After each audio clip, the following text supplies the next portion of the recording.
Yo, yo, yo, what is up, everybody? Welcome to the Killjoy Jake YouTube channel. Thank you for hopping in. Thank you for talking a little Scream with us tonight. Ladies and gentlemen, I am joined by a very good friend of the channel who has a voice as slick as silver. That's DAVEY DEATHRAY. What's up, my friend? Nothing much, man. Just doing the do. Out here in the desert in the Phoenix area, and it's been rainy the last couple of days. I'm friggin' loving it because I grew up in rainy ass Juneau, Alaska, and while I don't want to live there anymore, it is kind of nice to have a couple of days where it's like, oh my God, really nice clean air here. It's been great. Yeah. How about yourself, man? I'm great as well. I hear it never rains in that state. So that must be nice. It's weird, it's like July and August, you can get those monsoon rains, but depending on, Phoenix is so widespread out. You can be in Maricopa County, technically in the Phoenix area, and drive for like a little over an hour and still be in the same county. So I'm on the west part of Phoenix. We don't get as much rain as the east part. So yeah, during monsoon season, you get all that kind of stuff, but man, people are like, oh, it's only bad for a few of the months or whatever in Arizona. I'm like, no, it's like 6 months. Like it was just until last week we were getting weather in the 80s. It's friggin' crazy. I know you're out in Ohio, so it's like you get the extreme heat and humidity in the summer, but you also get that like you're probably close to snowy weather already. But it also could probably be 75 one day and then a snowstorm the next for you.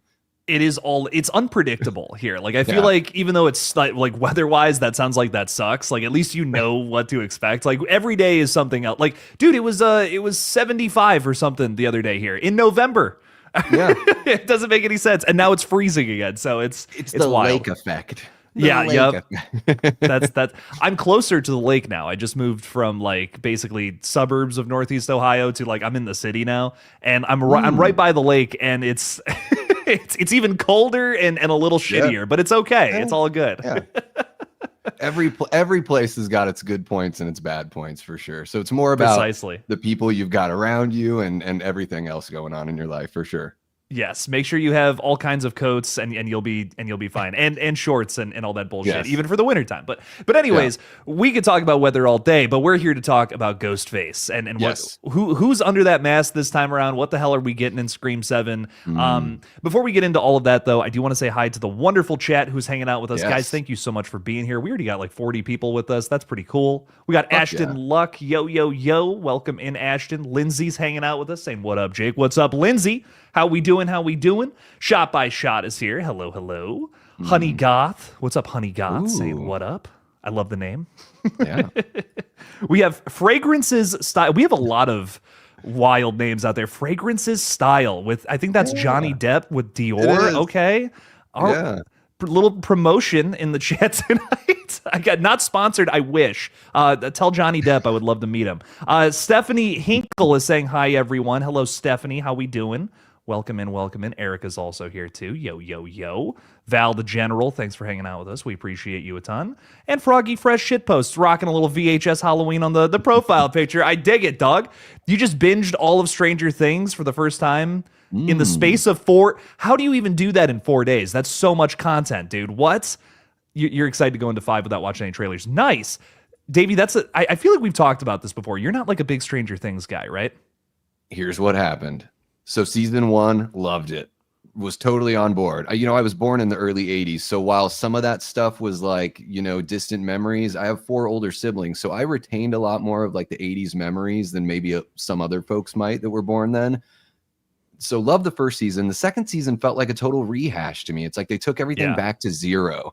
And that started my very, very, negative feelings towards television and streaming, where I was like, man, they're just baiting you to watch the next episode. There's a lot of fluff, and then they just waste your time, and they do something like season 2 with this backdoor, like New Mutants wannabe pilot. And I was just like, what is this show doing? So I bailed.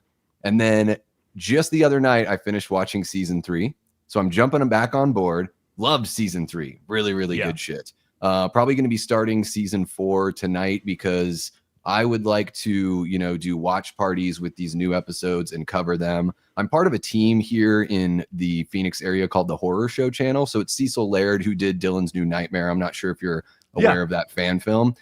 So I met him after that film came out, and then we became buddies, and he brought me on the channel, and I officially became like a team member over there. So we're going to be covering that series over there. So I'm like, well, I got to get on board. I can't be a grumpy old curmudgeon forever. And yeah, season 3 surprised me. It got me. I'm totally back with Stranger Things, and let's go. I'm looking forward to it. And it's going to have a definitive end, at least this part of the story. So I think that's really good. We don't always get that with television, unfortunately. So I'm happy that they're doing that here with Stranger Things. Excuse me. Yeah, I totally agree. I was also not with Stranger Things for a little while. I was like, it's fine. I don't get all the hype though, especially after season 2.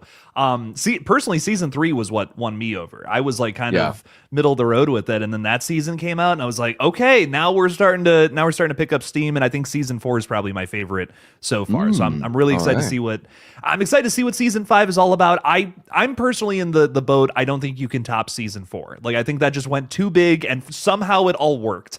It's one of those one of those rare occurrences where I just don't think that works all the time when television goes bigger. And now it seems like we're going back to hopefully small story. I don't know. I'm open-minded to it. I'm excited for season 5, and I know I'm going to cry when Steve inevitably dies, which is it's going to happen. I'm just I'm just mentally preparing myself for it. Who else is going to die? That's the other thing you got to wonder with shows like this. But yeah, there's a lot of nostalgia bait and all that kind of stuff in Stranger Things. I totally get it. But when you start out the season with the kids going to see Day of the Dead, which is my favorite zombie film of all time, like, I don't know, you kind of got me there. You kind of got me with the Day of the Dead shit. And the Evil Dead poster, I've got it right behind me. So I'm like, there you go. I'm a total... I guess I'm just a shill now. I'm just on the Stranger Things ride. So here we fucking go. We are going to talk about Scream at some point, but you see, you can't just bring up Evil Dead and expect me not to talk about it. Are you loving that franchise right now? Because we're kind of in a little bit of a resurgence of it, which is exciting. Yeah, it's my favorite horror franchise of all time. Yeah, I think it's the most consistent, the most solid. I really love, specifically non-religious demonic horror possession movies, because they don't really have to play with any sort of like real life rules or anything like that. It doesn't come from a place where I hate religion or I'm protective of it or anything like that. Like I don't really care about that. It's just about what's entertaining to me, and stuff like Demons and the Evil Dead and Night of the Demons, like those are more entertaining to me. So yeah, Evil Dead is my absolute favorite. I love that there's that good variety with that opening trilogy. The 2013 film is absolutely incredible. For Fede Alvarez to have that as his first feature-length film is an absolute triumph, not only because the film is beautiful, but to work in an IP that's so like protected by the fans, and to have them resoundingly, a lot of people are like, that's the best movie in the franchise.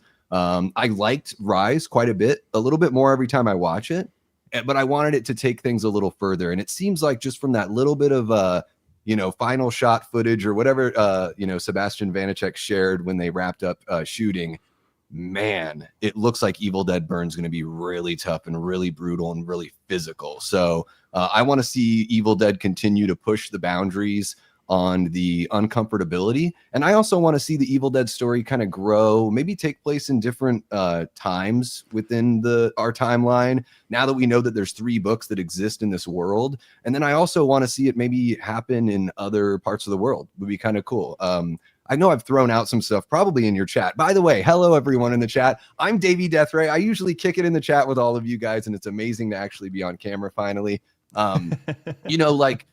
You could put the Book of the Dead on like one of Columbus's ships, kind of like a Last Voyage of the Demeter sort of situation. You could have a Northern African, like colonial days Evil Dead movie. You could have an old Western Evil Dead. Oh my God. Tarantino doing an old Western Evil Dead, which Hateful Eight is like kind of dances in that realm a little bit, but it would be cool just to see these like wild episodic stories. I think that's the benefit of the Evil Dead franchise, and the greatest benefit of the Evil Dead franchise that no other franchise really has is that the producers and the creators are still in control of it and handpicking people that they think would be great for the job, which is very special. And we need more of that in horror. A Nightmare on Elm Street, Friday the 13th, get your shit together. But Evil Dead's got it. So here we go. Yeah, I'm looking forward. We're going to get a movie next year and then a movie in 2027. Which is why, I mean, it's wild how much Evil Dead stuff we're getting, and from some epic up-and-comers, I think. Francis Galuppi made that excellent movie, what was it, Last Stop in Yuma County? I don't know if you saw that or not. I have not, no. Really, I got to get on it. give it a watch. And also Sebastian Vanacek with what I can't remember the name. Infested. Yeah, dude. Yeah. Oh, Infested got under my skin. I saw that and I'm like, I totally see what Sam Raimi is seeing in this guy. So I really think we're in for some really special flicks here coming up in the franchise. So far, 5 movies that I love. Obviously, some are better than others, but I think 5 very consistent entries. I think it's one of the best, if not the best, horror franchise out there so far. Pound for pound, yeah. But let's talk about another very consistent series, in my humble opinion. I love Scream to death, and I'm very excited for Part 7. Obviously, there's a lot of things that we've kind of broken down on the page, on this page, and also you're kind of starting to get into Scream a little more, which is exciting. But just give me your overall thoughts, general thoughts on Scream 7 to break into this. How are you feeling? I want to take your temperature at how you're feeling about Scream 7. So I think it's got the potential to be the best movie in the franchise since Scream 4. And the reason why is, we're bringing back, it's Kevin Williamson's baby. With him coming back to direct, I know there are a lot of people that were like, he made that one movie 26 years ago now, Teaching Mrs. Tingle, and it didn't really take off. It was in the middle of that kind of, teeny bopper horror resurgence of the late 90s, early 2000s. But I think that with him coming back to something that, he created, there's a lot of Wes DNA in those first 4 movies, and rightly so. I mean, Wes Craven is not only was a great director, but a really great creator as well. So I think when you have those kinds of minds together, you're going to have some really special stuff. Wes is like an innovator and a reinvigorator of the slasher franchise or subgenre. With A Nightmare on Elm Street, he did that, brought it back with Scream. And then I think in Scream 4, he reinvigorated not only just that franchise, but also slashers again, took everything up a notch. So I'm really excited to have Kevin coming back. I knew that with Kevin coming back, he would have some sort of hand in the writing. I called this months ago. I was like, there's no way this isn't going to happen because it's his baby. So even if he didn't end up putting his name on it, which now we know that his name is on there, I knew that he would keep most of what these guys have going on. Guy Busick, and who's the other guy that's the writer? Name is totally slipping me right James now. Vanderbilt, I think, has like a story credit. I don't know if he actually got writer credit. So I knew that Kevin was going to go in, see what was working for him, what jived with his feelings on like the franchise and where he wanted to take things. So, and then I also had a feeling that not only did Nev want to get compensated monetarily in a way that felt fair to her for her coming back. I have the feeling, and maybe she'll never say this, but I would not be surprised if she told the producers, you got to bring Kevin too. So I want this money and I want Kevin, because she let it out in an interview that they had talked since like the first or second Scream about how cool it would be if he could direct one of these someday. So I have a feeling that was sort of like her, let's get the team back together, the OG team.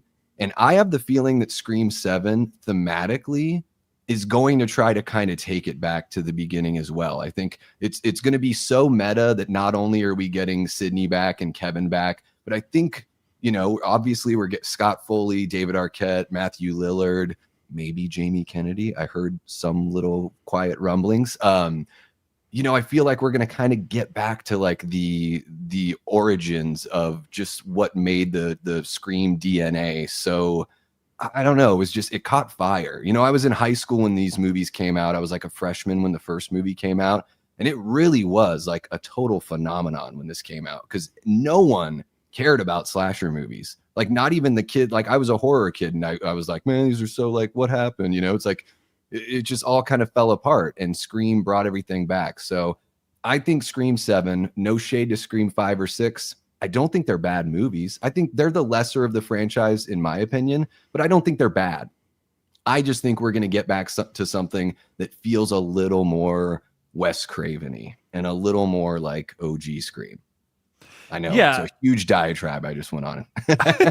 Dude, this is the place to do it, man. It's my silvery voice. I can't stop. Yeah, baby. God damn. Nothing wrong with talking with that thing on here. I mean, come on now. But it's getting sensual already. But let me what I'll say about that is I think that Kevin Williamson writing was a very big that's what they should have announced first, because I just anyone who hasn't directed a ton of stuff, like for me, it doesn't matter who you are. I just think there's something about experience in terms of directing. It is a different animal than writing, in my humble opinion. So when they just announced that, I was a little like, what, what's going on here? Like, do they just can't get anybody else, is how it came off to me. I was worried about that.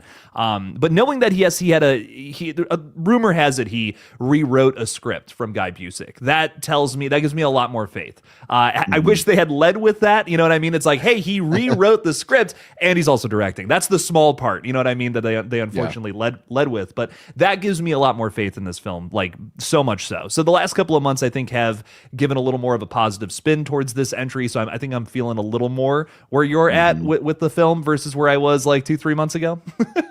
Well, yeah, and I think too the trailer I think really helped out with that as well, because I think 100%. what we can see from the trailer is like, okay, so he is a competent director. I mean, the main job of the director, I mean, you probably know this more than me since you've worked on, some film projects. By the way, congratulations for pretty much sweeping the awards of it was like a 48-hour film project. Here, I'm on your channel, but I'm gonna, here I am just kind of touting your stuff. So you probably know more than me. The primary job is to make sure that you get the performances out of the performers that you want for the piece, right? But then there's also some directors are maybe a little more visual minded. You got people like Oz Perkins, who his last 3 films have all looked great, but they all have 3 different DPs. So that gives me the idea that, well, Oz is the one lining up the shots and kind of telling people what to do.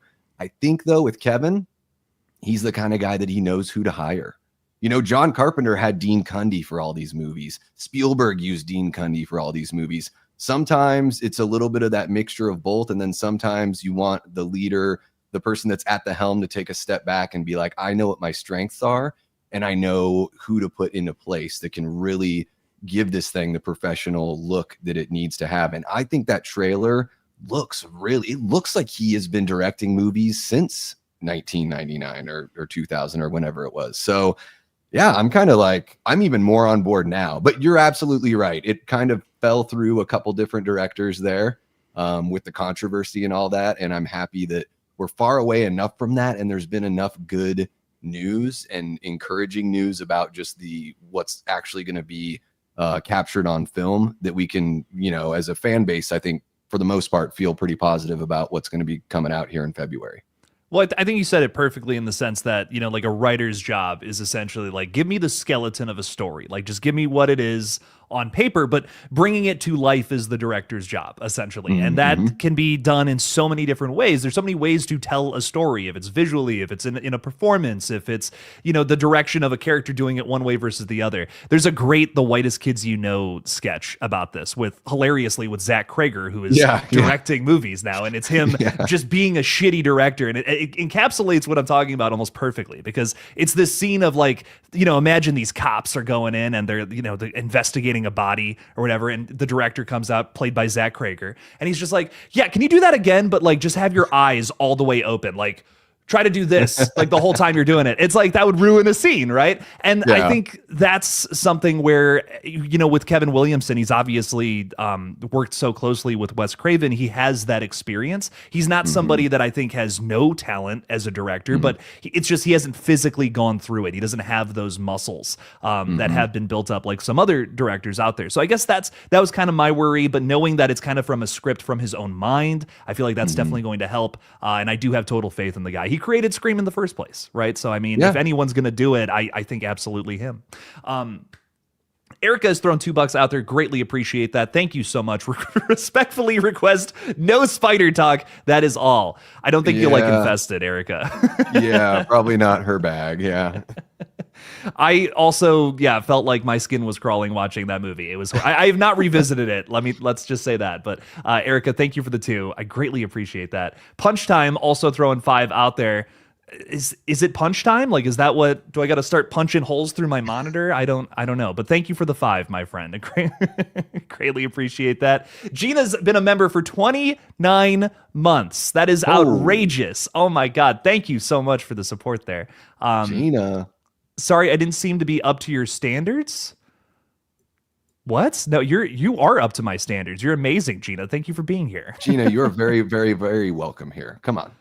Yeah, come on now. Absolutely. No, thank you for being here, Gina. So much love. Thank you for being a member for 29 months. And thank you. Gina's always showing up to the streams and even my weird videos too. So no, Gina, I greatly appreciate so much so, maybe more than you know.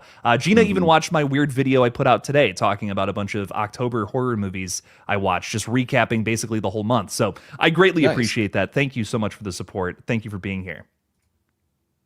Punch time again. So 2 more of those, saying Stu to return alive but to be killed by Ghostface. It's always inevitable when we talk about Scream, Davey, that we're going to get into Stu talk. It does not matter. It does not matter where the conversation's going. It's always going to lead back here. So better time than any. Let me know your thoughts on Mr. Stu Macher. I really love Stu as a character. I think he's, in that first film, there's something like Matthew Lillard has such a great manic energy about him.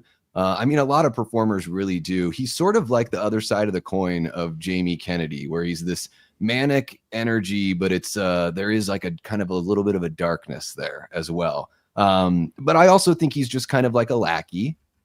Billy sort of kind of uses him.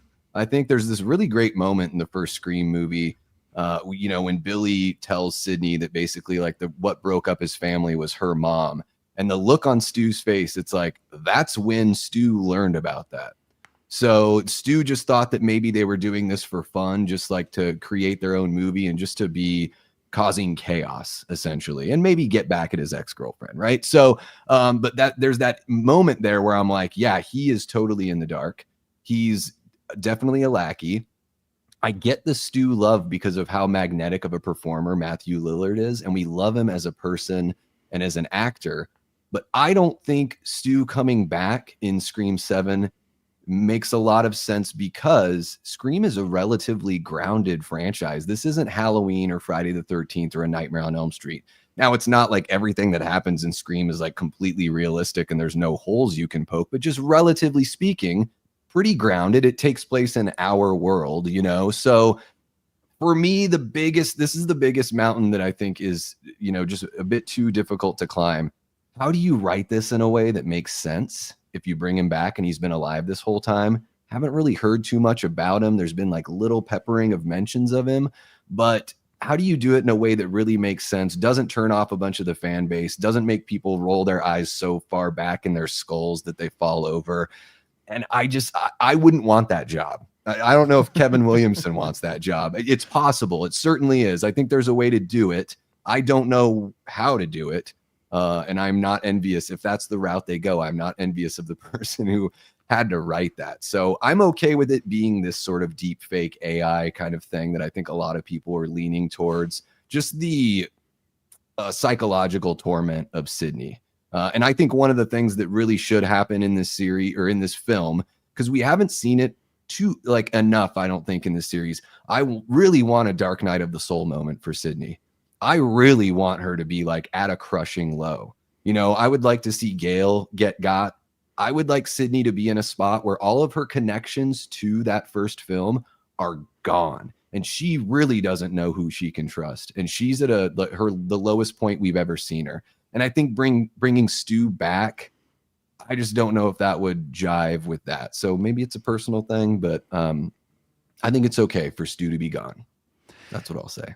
I also just don't for me, I like looking through the cast and trying to figure out who it is. That's like such an important element of Scream, and you lose that. I mean, even I think Scream is so rewatchable for that same reason. You know what I mean? Like you can go back through, and in my opinion, all 6 of the movies, where obviously some of the mysteries are better than others, but you can go and kind of like look at little clues that tell you who the killer is that you might not have noticed the first time around. There's always these little subtle things. Sometimes in Dermot Mulroney's case, he's just looking straight at the camera essentially and telling you he's the killer. But point being, I would miss that so much if it was some just any dead character. And it's not that I hate Stu by any means. I think some people might take it that way. I love this character, maybe one of my favorite killers in the whole franchise. And Davey, I don't know if you've met Matthew Lillard, but he is the kindest human being, so silly, so just open and ready, more excited to talk to you than you are to him. And I love that energy that he gives off. So I understand why the fan base wants him back so badly, but I just think that it would be so much of a far cry from what the series is. It would turn it into something else. So I guess that's what I'm worried about more than anything. Yeah, and you make a really good point about like, well, if he's back, it's either that he's the killer or that he's turned over a new leaf and he's trying to help Sydney. So it is either whichever way you slice it, it is, you know, a bit too predictable. Yeah. So I think they can still utilize him in a way that, you know, brings value to the movie. And I think the reason why they announced him and Foley and all that stuff is they knew it was going to come out. They just wanted to be in control of the narrative. And I guess to get us to talk about it and postulate and all that kind of stuff. I have not met Matthew Lillard. I would love the chance to get to meet him. I'm a huge SLC Punk fan. It's one of my favorite movies. I think it's his best performance that I've seen him in. And I would love to talk SLC Punk. Like, I love Scream. It's one of my favorites as well. But man, I am a punker through and through. So that would be my jam there. I love that movie so much. There's a scene from it in our Scream fan film, A Red Right Hand, which is so funny. So I am also a big fan of that one. I think without a doubt, one of his best performances. If you guys haven't seen that one, by the way, SLC Punk, I could not recommend it enough. It's very dynamic. It's this movie that's like a comedy, I would say mostly, but man, there's some really heavy emotional moments in there as well. And he nails every little bit of it. It's an amazing performance. And there's like, Jason Segel is in there way before he popped off. He's really good. It's just, man, what a film. Yeah, no, without a doubt. I could not recommend that one enough if you're a Scream fan and haven't seen more of his weirder stuff. But Punch Time, thank you so much for the 2. I greatly appreciate it. I know everybody wants Stu back, and everyone's got a reason for wanting him back too. So we respect all opinions around here. This is just us giving our piece, essentially. Yeah. Ray is also throwing 2 out there saying, love you guys and this sick community. We love you too, Ray. Thank you so much for being with us. And thank you for supporting the page. What a sweetie. Thank you for the 2. Thank you. I also thought it was funny. You said something and I'm missing it now. I saw it briefly go by. Stu could marry me ASAP. I just thought that was really funny. If he's alive, he's married to Ray. Yeah, people, I'm not trying to be rude by looking at my phone, but I put a poll up just like earlier today or late last night. Is Stu Macher alive in the Scream universe? I put that up on my page. 69% nice of the 170 votes. 69% say, oh, absolutely, Stu lives. So I get it. I totally get it. But then the only question I have is, how do you do it in a way that doesn't turn off half or more of the fans? That's the trick. Sometimes we want things as fans, but when you try to step into the minds of the creators, it's like, how do you do it in a way that works? You know, that's the trick, man. Yeah, because I think it's one of those things where I think even me, as somebody who's been so like outwardly know about it, there is a part of me that wants that. You know, there is definitely a part of me that wants to see Stu again, a selfish part of me. But I also think that it would just ruin so many great aspects of this. But also, and you even said it best too, he's a lackey. He's not like the kind of guy that would turn into a mastermind, I don't think. He's very bullheaded. He's kind of an idiot, but that's what we love about him. You know what I mean? I wouldn't want to change that about his character, I guess. I think that's something people forget because we fall in love with these characters. We watch these movies so much, and it's like, he is a relatively small part of the whole franchise when you think about it. His house is a bigger part of the franchise than he is. So, you know, it's like, I get it. We love these characters. It's just, you know, it just doesn't always make sense in that way. You know, it makes as much sense as like bringing Mickey back at this point, really, you know. Even though I want that to happen maybe even more than Stu, if I'm I'll take all the honest. Timothy Oliphant you've got. One of my favorite lines in the whole franchise is Billy's mother.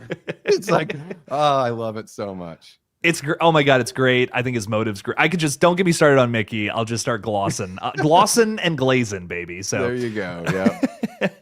Jess is also throwing $5 out there. Davey, we had a very hilarious moment on stream the other night over on the gaming channel with you, Davey. I don't know if you remember this or not, but Davey came into a stream we were doing very late. And Jess and I were playing, Jess, my fiance, Teddy and Jess and I, so a lot of people, we're all playing this game together, and Davey comes in and is like, who is that sweet Southern Belle voice or something? I can't remember what you said exactly, but it was just so we were laughing about it for 5 minutes. There is something about that Southern accent, man. Like, I can dip into the Southern accent. I become a totally different person. I'm like, oh, y'all, what y'all doing? This is Jake, I love your hair. Whatever you're doing with it, buddy, it looks so good. And boy, you are looking fit lately. You are just a mountain of a man. You know, it just turns you into this really sweet person. I don't know what it is. It can't be explained, but I love Southern accents. They're beautiful. They don't say Southern comfort for no reason, right? That's Jess, thank you for the 5. I greatly appreciate that. And I also saw Jess was saying earlier about coming on the page and talking horror. She is not a horror fan at all, Davey. Not even remotely interested. So we should have her on the page and see if I can even try to start a conversation. I view it as a challenge, really. So I'm here for it. Do you have this? I know this isn't necessarily Scream related, but you know, I meet a lot of people where when I tell them this thing that I like to do for fun, and you know that I love talking about horror and watching these movies, and they're like, oh, I can't do it, it's just too scary. And I'm just like, well, when was the last time you watched a horror movie? And it's like they were like a little kid or something, or you know, maybe they're into like true crime shit, which is like I think even scarier than like the horror movies. But I'm always interested in knowing like what is it, like what is the barrier, you know, what's keeping you from enjoying this thing? Because for me, horror is just about like the thrill ride. It's a roller coaster. It's the ups and the downs, and the screen is a protector. Like, I can't do haunted houses. Like, they freak me the fuck out. Like, haunts, I have a really tough time with, and I've had a tough time with them before I watched the movie Haunt. But it's just like one of those things where I'm like, I have a tough time without that barrier there, but the barrier makes me feel safe. And yeah, ever since I was a little kid, horror has just been exciting. But I'm a weirdo. I like weird shit. I got into punk rock and all that stuff. So a little bit of danger, a little bit of dirt, you know. Jess, we'll get you. We'll get you. There's a horror movie for everyone out there, you know. It's just all about like what kind of stories you gravitate towards, you know. Well, I also think there's horror that's not like fundamentally scary, and that's like kind of that's a good thing in my opinion. That's a way to ease you into other kinds of horror stories, gateway horror, which is I love that term. I said that to my older brother who's military and, you know, very strict and straight-laced, and he's just like, oh, that sounds like a drug thing, I don't like that. And I just every time I say that term now, that memory pops up. Horror. Yeah. Well, I mean, it's about something that can sort of introduce you to an idea that sounds uncomfortable but really isn't. I think sometimes people think that horror is something that it's really not. I mean, especially, you know, people that grew up like maybe in my generation or the generation after, they're like, oh, those Friday the 13th movies or whatever. They probably think that they're really like blood splattery and all that stuff. And they're not really. They're not. Yeah. And it's like, yeah, there's a total difference between like Texas Chainsaw Massacre and something like even like Halloween or something like, you know, Terrifier and all that kind of stuff. Big difference between all these things. But I don't know, Jess, what about like a good ghost story like The Changeling with George C. Scott? Like, that's a really beautiful, slow burn, haunted house movie about a ghost that is essentially seeking justice for what happened to it when it was alive. And I think that's a really kind of a horror that isn't, you know, no like blood or anything crazy like that. I don't know what she said. She watched Fresh, almost threw up or something like that. Is that like a cannibal movie, or what kind of movie is that? I haven't seen that one. Yes, actually, Fresh it's Sebastian Stan, and he's kind of like a Hannibal Lecter type, a little bit like sophisticated cannibal, sells like human meat on the black market kind of vibe. Oh wow. It's I really loved it. If you haven't seen it, it's a little bit of a hidden gem over on Hulu. Who's the star? Daisy Edgar Jones stars in it, if you know who that is. I don't, but I like Sebastian Stan.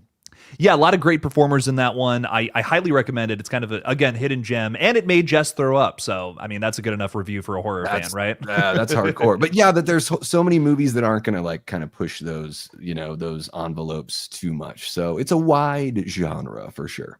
Yes, without a doubt. No, that's a very great point. Lots of great horror movies out there. Something for everybody, I think, in the genre. And not everything is scary, even though sometimes it presents itself as so. Shot by Shot is throwing 2 out there saying my emails are open for Scream 8. Do you want to be in Scream 8? Is that what you're saying? Like send something my way? Let them know. Oh, Shotty. Will you ever learn? When I met Shot by Shot, which was like a month ago he was like, Michael Myers is like so lame, like Halloween sucks, and like 2 weeks later he's like, oh, Michael Myers is like the greatest slasher villain of all time, and I'm like, yeah, that's right, shot by shot. He's the king, and for a good reason. The realization there, I love that. No, yes. Shot by shot, thank you for the 2. We really appreciate that. I'm very excited to start talking about Scream 8, which is I'm hearing going into filming like almost immediately when Scream 7 comes out. Is that what's up? I mean, they announced that it was in pre-production, right? Which is sort of makes me think like one of my wants for this for the 7th film here. I did a video on my channel. It totally underperformed, guys. If you haven't checked it out and you're interested in like, things that people might want from this movie, I did like a 5 things I want to see in Scream 7. And you can totally jump into the comments and let me know your shit that you want to see. But I want this cliffhanger ending that a lot of people have been talking about for quite a while. Dave McRae started talking about this years ago. And I think with Scream 8 already being announced as in pre-production, there is a good chance that we're not, even if we get some sort of resolution, maybe they catch a ghost face, but not all the ghost faces, something like that. Maybe the movie ends with another phone call. That would be awesome. And then all I got to say to the folks that are making the Scream films, think about how much work myself and Jake and Knight and M from Horror and Fate Decided and all of us, we're going to do all the advertising and marketing for you. We're going to talk nonstop about the theories of where this 8th movie could go. It will make the 8th film the biggest film in the franchise, because I think if they do it that way, they would be setting it up for a closure of Sydney's arc at the end of Scream 8. Yeah, and I think if you're gonna do that, if you're gonna close out Sydney's story, it's got to be epic. I mean, the characters have built up, the fans have built up these characters as astronomical proportions, essentially. So I think you couldn't. I wouldn't want Sydney's story to close in just one movie. So if you want to do like a double or even a whole trilogy, I'm open minded to it. I do, and this is a hot take. A lot of people strongly disagree with this, but I do think the franchise has to move on and will move on from Sydney at a certain point.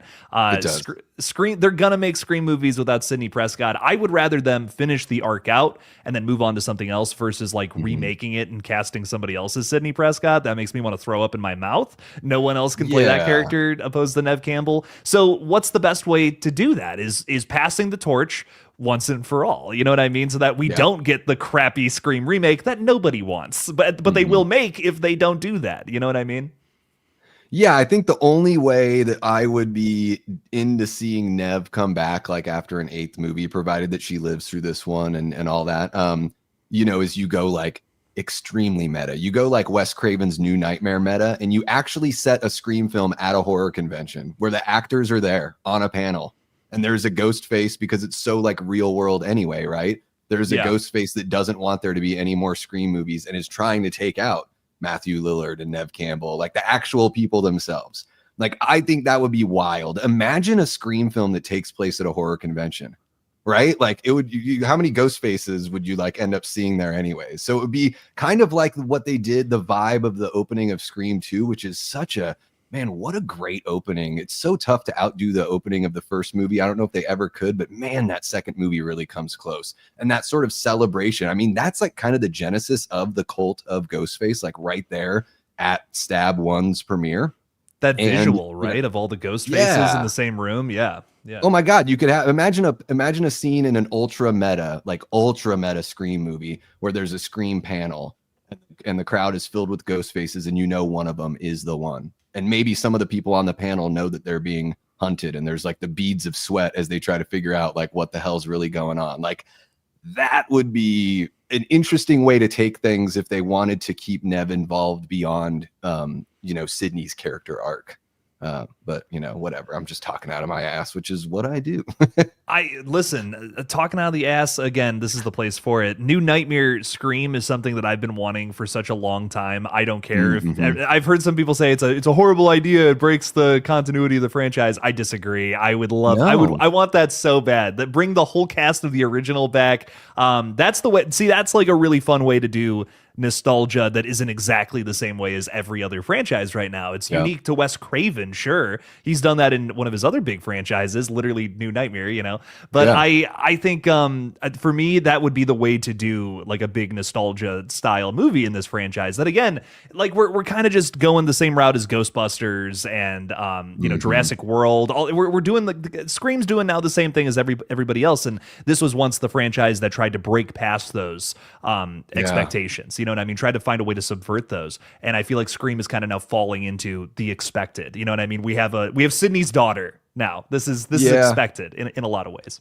And the whole like Scooby-Doo ending, we haven't really seen, other than them changing the amount of people who are the killers, we haven't really seen that formula change, which is another reason why I think a cliffhanger ending for 7 would be pretty cool, because I see that a lot. Even the people that I know that really love this franchise, one of the common complaints, and guys, I think one thing sometimes we lose, like as fans of media, whether it's like music or movies, is like, it's okay to be critical about things that you love. It's like, that's like the way, I mean, that's the way we sort of should be. I'm not going to tell anyone like how to live their life, but it's like, to be able to recognize the flaws even in the things and people and ideas that you love. And man, one of the big flaws I think for the Scream franchise is there's a lot of samey going on in the 6 movies that we have. And so we need to kind of break that up a little bit for sure. That's a heat, man. You're gonna get me on a whole side tangent with that. I got a lot of comments a couple months ago because I was a little negative on Scream 7. A lot of people were like, "Do you even like the Scream franchise?" And I'm like, "Yes, yeah, of course I do." That's why I'm being critical, because this franchise needs to be better. You know what I mean? Some of the things we're hearing, for me at least, were like outrageous. And now I'm, you know, now where we sit now, a lot of those updates, I just feel like we're kind of rage bait. I'm going to be honest. Nev Campbell saying that this movie wasn't going to be bloody, that's clearly wrong from the trailer. Like, I don't know how else to take that except for potential rage bait. But or maybe she's just putting it out there like, hey, don't expect Terrifier levels of gore. Maybe don't even expect that's Scream it too. 4 levels of gore, which is probably maybe the goriest one. I know there's some moments in 6 that get pretty bloody, but I think it's fake blood in the bloodiest moments from 6. Because I think Quinn's is the dirtiest of them all, but that was all a show anyways, right? But like, how do you make a slasher film without blood? You know, at the same time, I know Scream isn't the bloodiest, goriest slasher out there. No one's expecting Terrifier levels from this, but like, I don't know, that comment, I was just like, what are you talking about? We're not making a slasher film without kills or blood. Like, come on now. Yeah. No, and maybe it is rage bait. And yeah, I think it is one of those things where it's like, when you really love something a lot, you're going to be more critical, and some people might misinterpret that as something else. Music is one of the most important things to me. I love music more than I love movies, but you can't really talk about music on YouTube unless everyone knows the records the way that you do. It's a lot more difficult than to talk about film.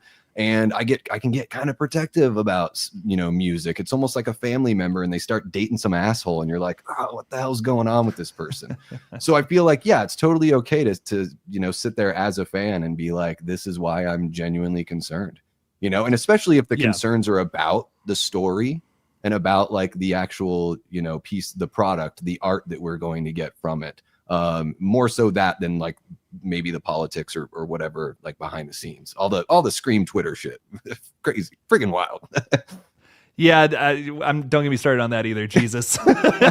We don't have to go that route, because I know there's plenty of that already out there. It's like every time anyone says anything about Jeepers Creepers, everyone feels like beholden to bring up bleh. And it's like, we don't need to bring up bleh every single time. Like, we all know it now, you know. You could just, as they would say on It's Always Sunny in Philadelphia, we're just going to move past that now. We've moved past that. We're going to move past that now. That's so funny. I love that show, by the way. Oh my God. Now you got me thinking about that. But anyways, my ADHD is trying so hard to stay on topic, but it is cool. Very tough. You're throwing too much cool shit at me, Davey.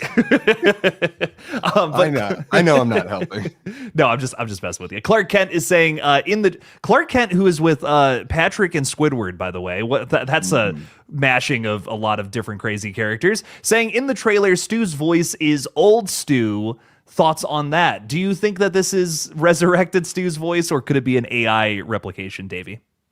I think it's some sort of AI kind of thing. I do, because it's very similar to like one of the lines from that he says in the first film, right? So yeah, what he's like, this is gonna be, or it was fun, or whatever he says. Very similar to that. So yeah, I don't know. I have a tough time believing that he's alive, and I think that trailers and the way they edit trailers can be very, very deceiving. So who the heck knows what this is, right? I mean, for all we know, there could be like a dramatized version of Sydney's story that's like, even not even just stab, but something even more beyond that, some sort of true crime thing, some sort of recreation, blah blah blah. I don't know, but yeah, I mean, it's clearly Matthew Lillard speaking there. Yeah. So I'll believe it when I see it that he's still alive. And Clark Kent is a cousin of, what's this actor's name? The guy that played Wes in Scream 5. Is this the guy, Clark Kent? Did he prove it in the Discord? Was it Clark? Erica, let me know in the chat. Was it Clark Kent or was it somebody else last night? I think it was somebody else last night. Oh, okay. Sorry, but yeah, I thought it was Clark Kent. That was an interesting thing last night, though. If you guys were not here for the other Scream stream, somebody proved in the chat that they were related to Dylan Minnette, who of course plays Wes in Scream 5, who gets stabbed in the neck. So if you want to, it was him. Okay, I don't know why I thought it was somebody else. Clark, yeah. This is Dylan Minnette's cousin. So this is what a little connection to the Scream franchise there, which is interesting. And Dylan Minnette was in Don't Breathe as well, right? Yes. Yeah. That's a really good one too. Shit. Yeah. I love that movie, and another hot take, I will defend the sequel because I did also like the sequel, but that's a whole other thing. I still need to see the sequel, but man, Fede Alvarez, dude, I'll watch whatever he makes. I don't even care. I don't even care. A lot of people will argue that they made the blind man a good guy after all the evil shit that he did in the first one. I argue against that. I don't think they made him. I think they made him like kind of like an anti-hero who still recognizes he's a piece of shit. Gotcha. Okay. There's nothing wrong with complicated characters. That's all I'm going to say. That's kind of how that's what I took away from it. Aren't we all complicated characters? Maybe not like turkey baster weird shit complicated. Hopefully not. Yeah. Oh God, I hope not. But yeah, there's a little bit of gray in the world. It's true.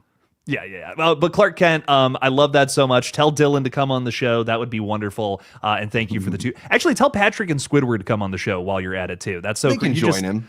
Yeah, we'll allow it. That would be the weirdest stream. Dylan Minnette, Patrick, and Squidward. Fuck it. Anyways, Clark, thank you for the $2. Greatly appreciate that. We have Shot by Shot throwing 2 in there, following us up, saying I need to be in Scream 8 or Scary Movie. Listen, anything is possible with the right amount of determination, resources, time, money. So make it happen. Just don't money. Lots of money, truly. Don't harass Kevin Williamson too much, but anything is possible, my friend. You know, really, you can make anything in this life happen.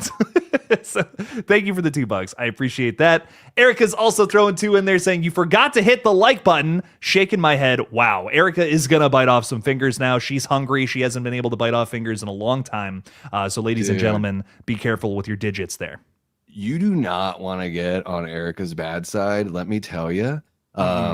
No, and Erica, I thank you, Jake, for putting my channel in the sights of Erica, because I think she came on over when you had appeared on Late Night with the Davey just over a year ago.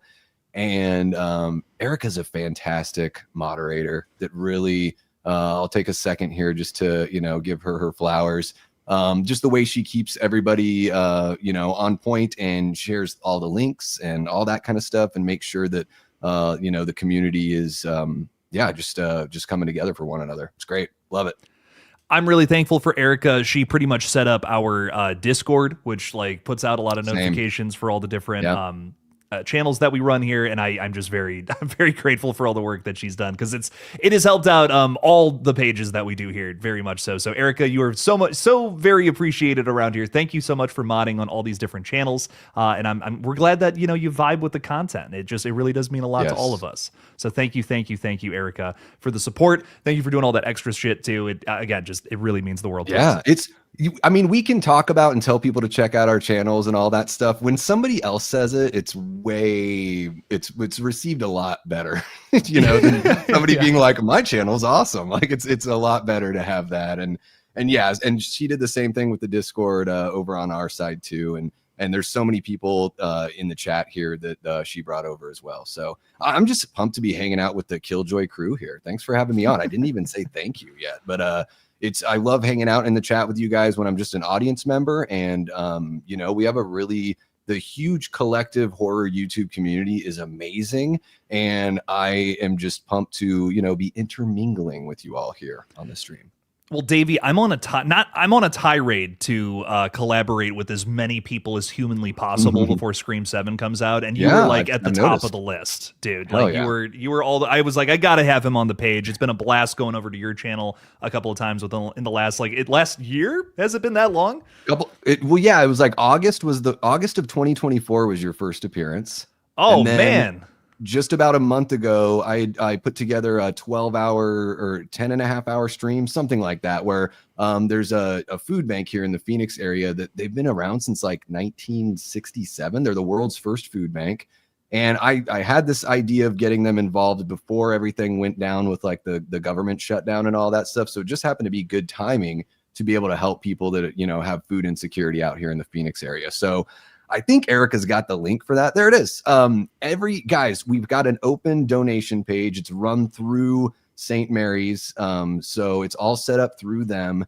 Every dollar that gets donated makes 5 meals for people. So it's like, even if there's just $1 you can give, like it really does help. Right now, we're like over 4,000 meals that have been able to be provided by the food bank here. So, you know, this doesn't have anything to do with Scream. I know. But sometimes, you know, here's the last thing I want to do is trust a gaggle of millionaires in Washington, D.C. to take care of us. Sometimes we can be the government and we can take care of each other and not need those fuckers. So there you go. You've said it perfectly, my friend. And that's another big thing that I love about your page. It's not just the horror talk, it's also your personality, my friend. That 10-hour stream is fucking awesome, and I have so much respect for you for doing that. So thank you for helping out the community as well, because it is dark times right now, and we're all just doing what we can to get through it, and we have to support one another. That's the only way we're going to get through this. So ladies and gentlemen, if you can help support St. Mary's Food Bank here, if that would be really cool. Throw something that way, even $1, like Davey was saying, it makes 5 meals. I mean, that's amazing. So if you can do something.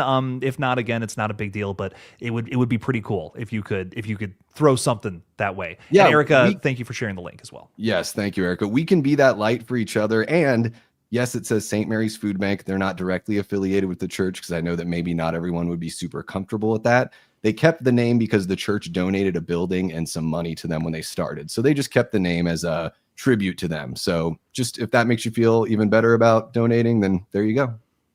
That's wonderful. That's awesome stuff. And again, Davey, thank you for doing that really kick-ass stream, man. And I swear, no more politics talk until we get to the Scream 7 controversy. No, I'm just joking. Because we're going to cover that in depth. We're gonna pass that now. We're moving past that now.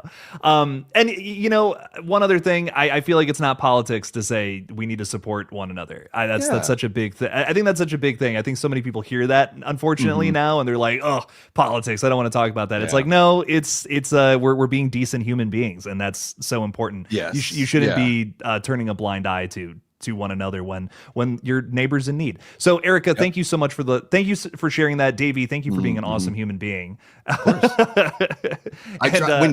When Jake was on the channel for that stream, I tried to talk about this channel here and he refused.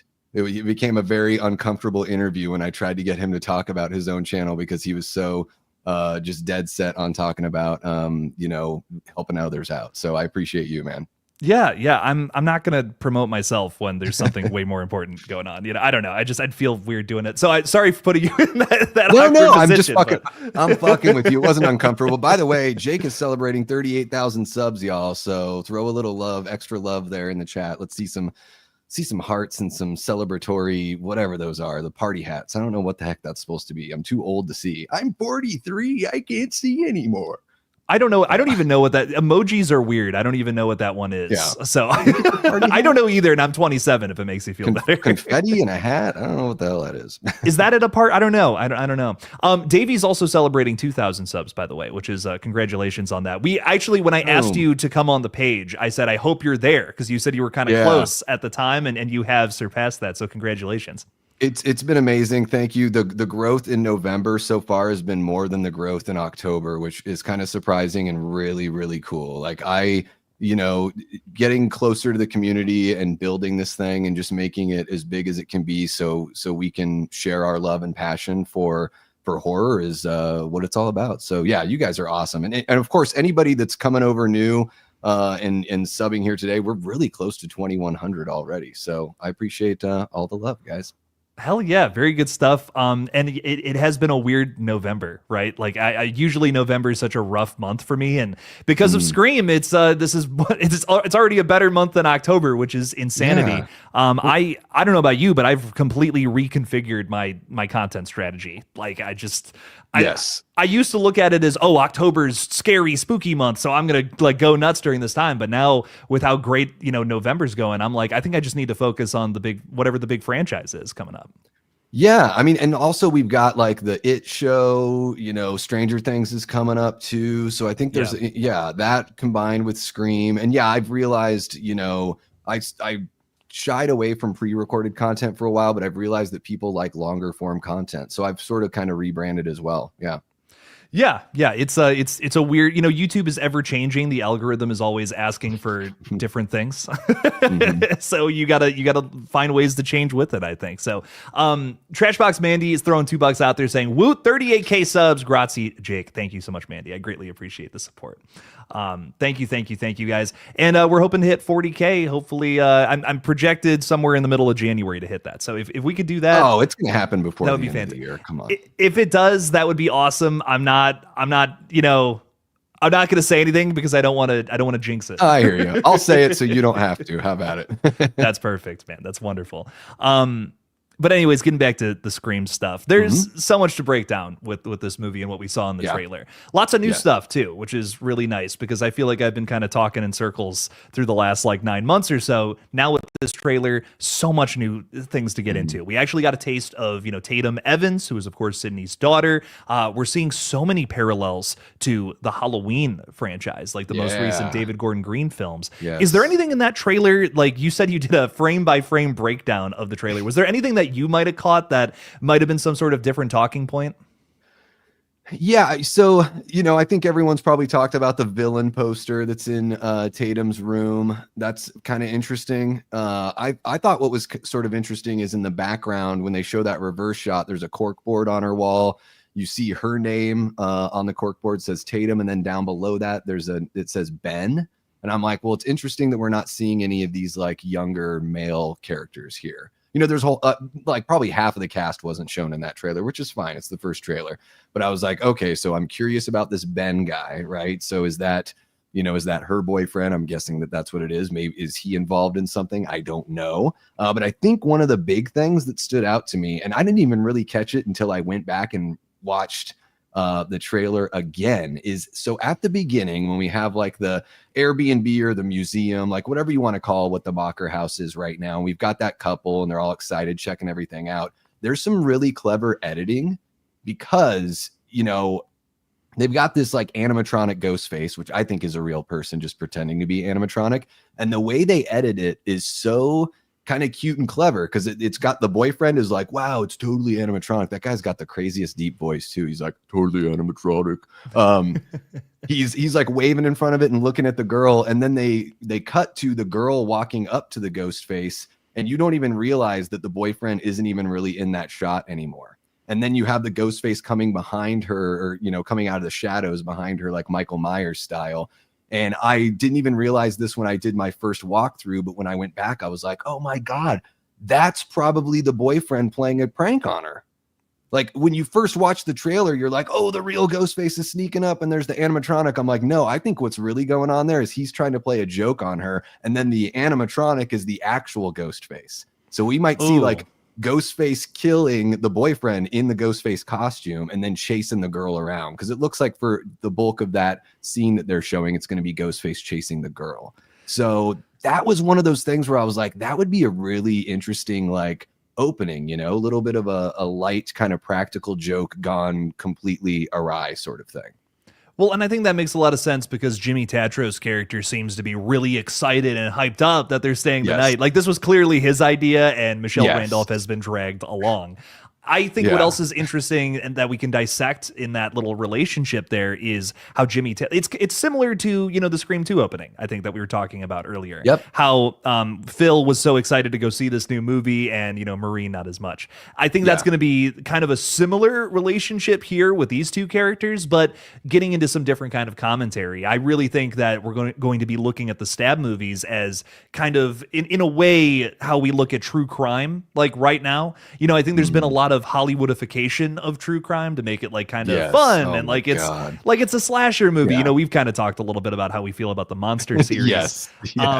I feel like that's kind of some of the conversation, some of the meta that we're going to be getting into here with Scream 7. Do you think that would work for this franchise? Like, especially because it is typically meta on other horror films. Now we're reaching into just pop culture in general a little more. Yeah, I think that you can definitely go the route of the story has gotten so far away from the more truthful parts of the Stab series that now it's just sort of like misunderstood mythology. Kind of like what they did in Halloween 2018. You know, when Dave is like, wasn't it her brother that like cold-blooded mutilated those people? It's like, no, that's just something somebody made up to make themselves feel better. So I think maybe there's going to be a little bit of that element to where maybe, and it's so far removed, and with the way things are with, you know, it's just a different kind of attention span has changed. The culture's totally changed, that maybe even people that are Tatum's age don't even know that it's originally based on something that actually happened, that they just think the whole thing is completely made up to begin with. So yeah, I think you could definitely dive into that sort of thing where, you know, the Stab series has almost like completely been separated from the real life at this point. And that's interesting to me because I think that's a really organic and fresh way to bring the Stab franchise back. Because I think it's been so overused in a lot of these movies. You know what I mean? It's just been outward and front facing, and it's just like, that was cool in Scream 2, and even Scream 3, but now we're kind of just, we're bringing it back. We're bringing it back. It feels like we have to. But can we find a new perspective on it? I think this is that.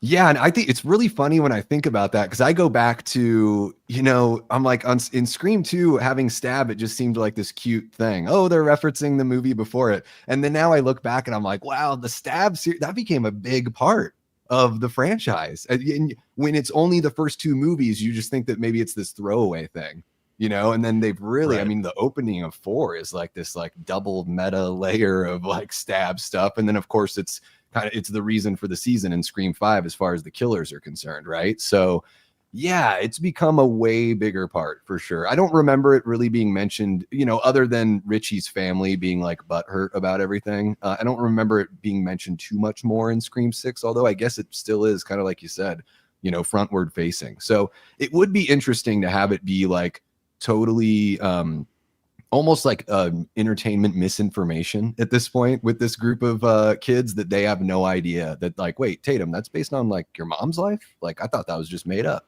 you know, something like that. Right. I could see that line being said. And yeah, you're right. This movie so far does, you know, look a lot like the David Gordon Green Halloween movies. And I think the key word there is look like, you know, it's like, I don't think they're going to go the route story-wise that David Gordon Green and Danny McBride went, which I think is good for Scream, that it's got to, you know, it's definitely got to be different. But I am very encouraged by how good it's looking. And it just sort of stands out a little bit to me, the way that this looks. So, I'm really curious. That trailer had me like, especially when I went through and watched it again, there's like a shot where Tatum is, you know, she's parked and she's like running from her vehicle. And then we see Ghostface like wiping the knife. It has no blood on it. I don't know why he's wiping it. Maybe they're going to add that in post. But there's this yellow glow on her as she runs up. And I'm like, wait, is there another friggin' fire in this movie? Is like the burn it all down thing going to be like a thing? scorched earth policy. Yeah, like, you know, like we get the idea that Sydney owns like a cafe or something like that, and like is Ghostface going around burning that place down, or so I don't even know. It's like I love poring over all the details because there's so many friggin' questions we can ask, and that's what I really dig about this trailer. But I do think, even though I want an opening that is the Maureen Prescott murder flashback, I want a little bit of that Halloween Kills in this movie. I want that to be why Matthew Lillard's back. That's why Scott Foley's back.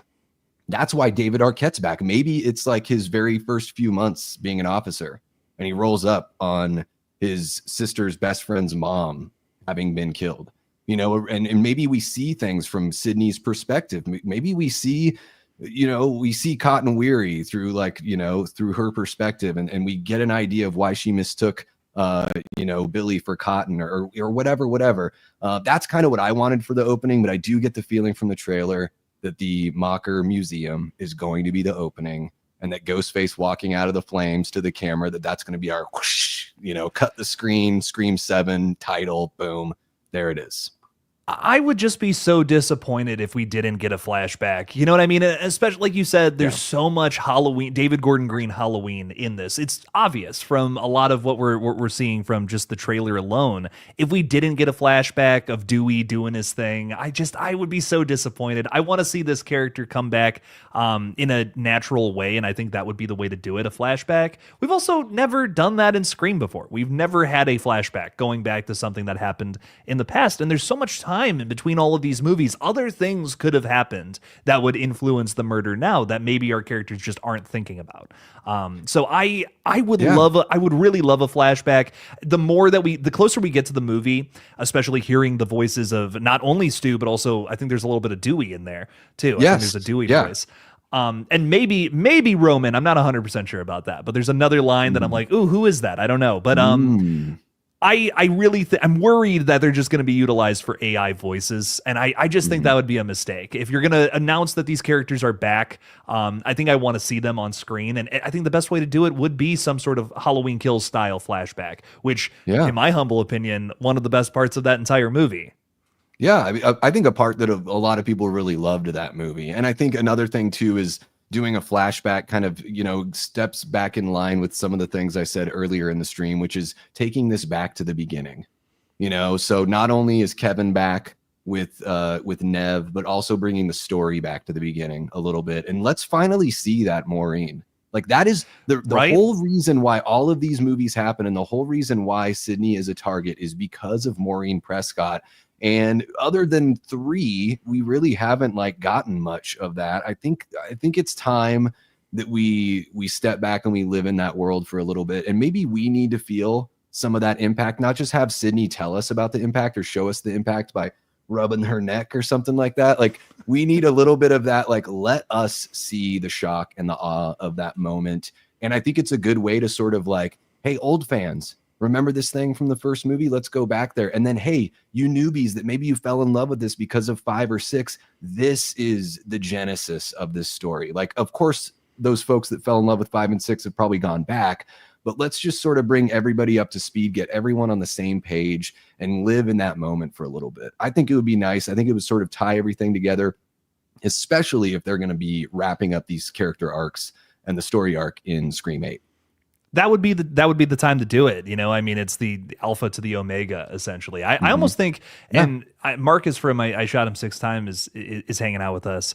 I almost think that would be kind of perfect to start Scream 8. You know, I mean, we open that movie with the Maureen Prescott flashback. That would be kind of cool if that's what we're setting up. Okay. You know, and like, let's say that's the last movie. Let's say it's 7 and 8 is the finale, the 2-part finale to Sydney and the OG's story. Just literally start it with Maureen's murder. We learn something new about it. It influences this new story, and then we end Sydney's arc. We close that out at the end. I think that would just be such a perfect final note. Sorry. Yeah, no, it'd be great. It would be great. Yeah, I think that's a really good idea. I dig that. You know, if I'm not going to get it in this movie, if it happens in the next one, I think that makes sense. Let's bookend it, right? Right. I dig that. Yeah. And Marcus is saying here, thank you for the 2, by the way. After 8, let's get Lakewood on the big screen. Davey, have you seen the television show? Yes. Yeah. I've not seen like when they rebooted it and they brought back the original mask. I don't know. Did they just do one season of that? I didn't see that one. I saw the first 2 seasons that they made. I quite enjoyed it, and I'm not the biggest TV guy. I was sort of impressed that I was like, wow, MTV of all channels is doing this thing that I thought they handled it pretty well. I didn't mind that it's a different character and a different mask and all that stuff. I felt like the DNA was like close enough to what we were getting. And I can never get her name right. Willa Fitzgerald, is that her name? Yeah.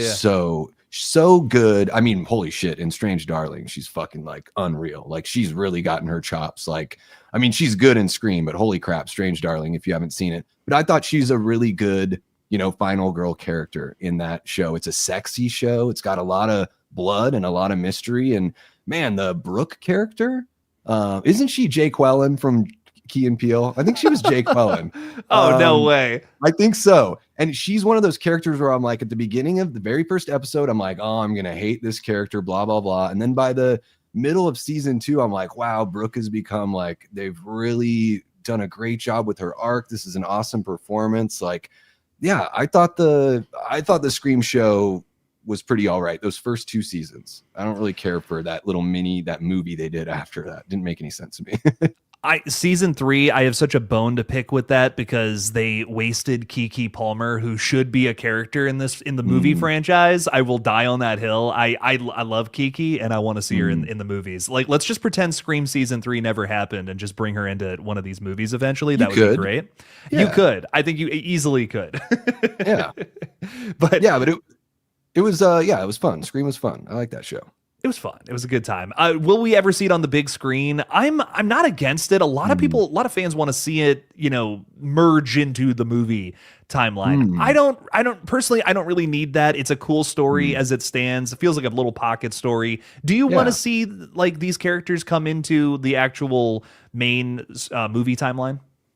I don't think it's necessary. Yeah, I don't think it's necessary. I mean, if they had like mentioned if they had mentioned like the characters from the movies, maybe I could see it a little bit more, but it does seem like it takes place in a totally different timeline, where they're not talking. There's no mention of Sidney Prescott or any of that kind of stuff as far as I can remember. So yeah, I think it's okay that they just exist, separately. Yeah.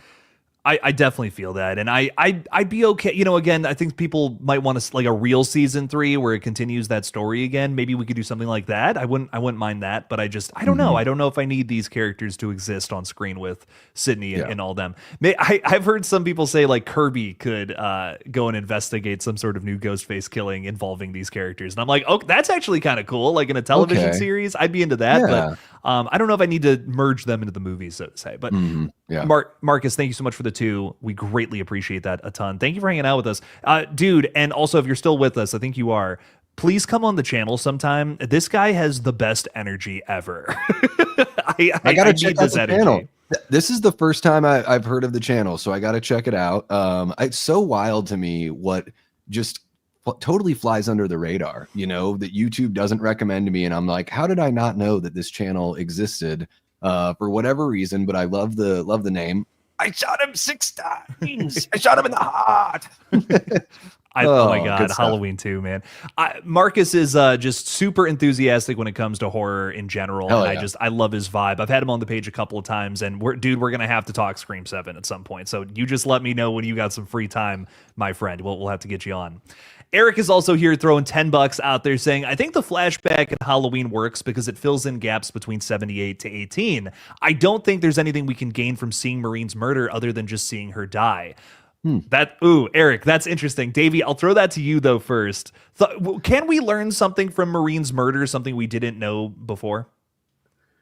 I mean, I think that's a really good point. I also don't think that the kills flashback really ultimately doesn't really matter. I think that it matters with the story that David Gordon Green and Danny McBride wanted to tell, because they really were like, man, Michael loves looking out this window.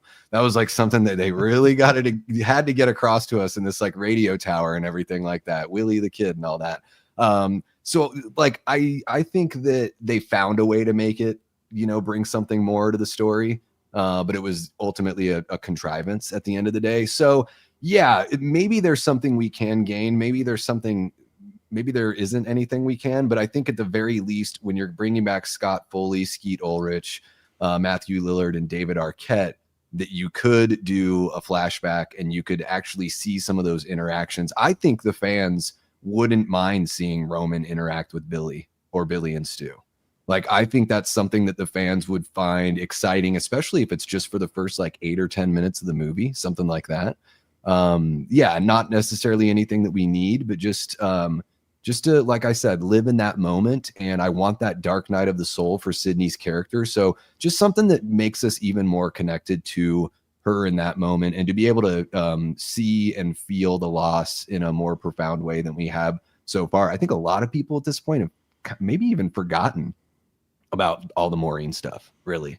You know, like, it's become about so much more than that. Especially the last 2 movies were more about how does Billy's daughter reconcile with the fact that this is happening to her and that her father was a psychopathic killer, you know? So I think it would be a cool way to sort of bring us back, for sure. But I get what you're saying. I think what you are saying is absolutely valid. I do agree with Eric. I think that it's one of those things that would totally just be fan service, but I also agree with you, Davey, in the sense that in Kills, it doesn't ultimately serve a point, unfortunately. Like, I almost thought it was trying to set up something with Sheriff Hawkins, but sadly that kind of goes nowhere in Halloween Ends. And that was like, again, I know you love Halloween Ends, but that was another big criticism I had of that film was we did all this work to set up this big thing, this big connection. He literally, I criticized Halloween Ends and he left. No, he was like, fuck this guy. I can deal with it. I can deal with it. I'll take all the arrows. I'll take it all. I totally get why people don't like that movie. I don't know. It just speaks to me. But yeah, it's I think you're right. I think that it would be fan service. There is something, you know, I think sometimes people just want to throw all the fan service out. I think there's good use of it, though. Like, I think there's a proper way to do these things. I mean, even let's stay within the world of Halloween, the DGG Halloween movies. In the first film in Halloween 2018, we see those kids running around with the silver shamrock masks on, and they just run by the camera. Well, there's nothing wrong with that. That's like great. That's really cool. That's a nice little moment that, whatever, you didn't really need, and they didn't focus on it too much, but it works, you know. And it you know, yes, people can point and be like, oh, it's the thing that I recognize, like, you know, but whatever, like, you know, that's kind of what they do here. So yeah, it would be fan service. I think they could do it in the right way. And yeah, maybe I'm just being selfish and I want to see that flashback. I totally am too, because and Eric actually threw out another super chat hitting on exactly what I was going to say. I want to see Roman, Billy, and Stu interact. I want to know what that relationship was. And yeah, it would just be fan service. But I do kind of, if there's any fan service that I want sprinkled into this movie, it's kind of that. It would be Kevin Williamson's take on Roman. You know what I mean? And that to me is such a big thing after him not being able to write Scream 3 due to the scheduling conflict. I want to see what he could do with that character and kind of spin it in his own way. Yeah. And does Roman ever even interact with Stu? Again, Stu's a lackey. Stu didn't even know what Billy's motivation was. Was it just Roman with Billy, and then Billy was assigned with finding somebody to help him? And, you know, there's something. There is something there for sure. And again, it's, you know, I'm not a writer or anything like, you know, I don't write movies, but Kevin's really good at it. So he can find a way to make it work. Yeah, I think so. 100%. And Eric, you're also saying, yeah, love the idea of seeing Roman, Billy, and Stu interact. That's a flashback I'm on board for. I just don't think we need to see Maureen's murder. I'll kind of ask you that, Davey. Could we, like, let's say, for instance, this was something I wanted to get to at some point tonight. I think it's Leslie Mocker, who is our killer, Stu's sister. Could a flashback with these 3 characters, like, let's say, at Stu's house back in 1995, perhaps, could that, like, maybe Leslie overhears a conversation and had known about this the entire time that influenced her? That could be, like, part of her motive. I guess that's a 2-part question. One, do you think Leslie Mocker could be our killer, maybe played by Anna Camp in this film? And 2, would that be a flashback that you could see influencing this story? I would say that would put so, you know, people like, it's Eric, right? Bearded Entertainment.